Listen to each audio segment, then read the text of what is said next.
I think the impact in terms of communications is that there people living with dementia, they will probably slow down in terms of their cognitive processes. So it takes time for them to process the words. And as a care person, it's about being patient.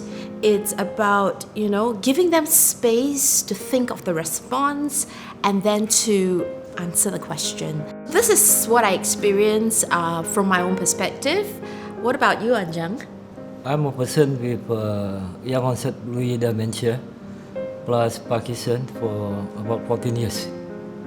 We don't only communicate through verbal, we have to communicate through non-verbal. It's very difficult for them to find the right words, to communicate, and especially when they can't communicate. It did happen to me last 3 weeks. I got a very serious attack and I can't speak. I just using my hand signal.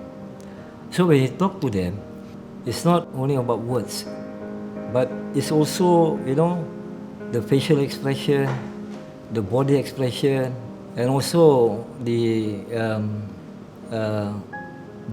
understanding of the caregivers to the loved one with dementia. Demented and senile. I think those are the words that you need to avoid. And also one of the things is they always say, poor thing lah, poor thing lah. No, it's not poor thing. That's life. That's what they have. It's a fact. We live with it. We manage it. So I think it's just basic dignity and respect. It's so critical. You see, Michelle is talking about sympathy. Actually, to us, person with dementia, we don't need that. What we need is empathy. I was being called by as a mad person because when we got confused, we cannot talk properly.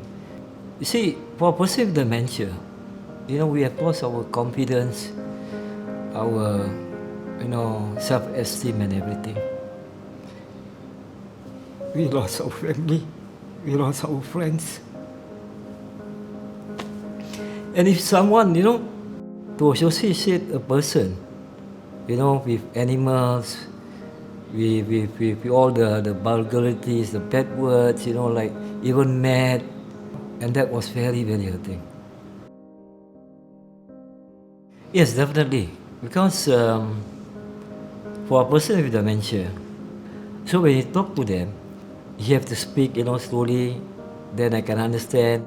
So the words that comes out, ensure that it's a very, very simple word that they can pick up easily, so that they can immediately the words they can remember and they say, okay. Body language is actually one of the most important. Why? Because people see first before they process anything that you say. Right? Make sure your posture is open, calm, relaxed. The last thing you want to do is talk to someone with your arms at your side or cross your arms, right? Because it always sends signals. So what's important is approach from the front in a friendly, warm manner. And then your tone of voice is also equally important. And also at the same time, touch is very, very important. Body language is very important. Because once if you miscommunicate, you can trigger the person with dementia. One day my wife called me, buy me, the tender best chicken. I said, okay. That period was very crowded. So the person who served it, I can't blame him because, you have to be very fast. And he doesn't know that for me, I'm a dementia person. You have to speak, slowly. Then I can understand. I can make the orders. But because of their body language, I punched the guy, and I was also confused. I went back home. My wife saw, there's some blood on my hands. Asked me what happened. And at first, I can't say. But after she make me sit down, give me some water, then I can go back. I said I punch a person. So, I went back. My wife explained to the guy, and that guy was a fantastic guy actually. He came and hugged me. He said, "Uncle, I'm very sorry that you have this. I forgive you."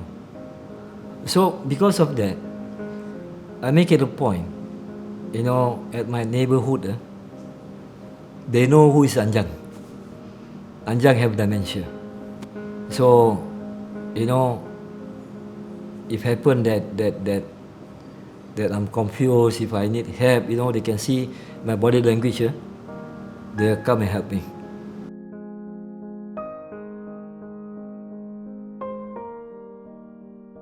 So I learned the acronym CRAFT, C-R-A-F-T, and I thought it would be applicable to someone who's on the street that could be lost as well. C is be calm, R is relax, A is provide assurance. So overall, when you are approaching the person, the body language is important.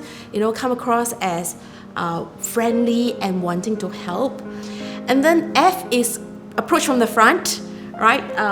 Because the side, they may not have that kind of vision, so approach from the front. And T is give them time. So ask questions, give them time to respond. Also, give them time to calm down. Is to help try and minimize that confusion, right? By doing all of that.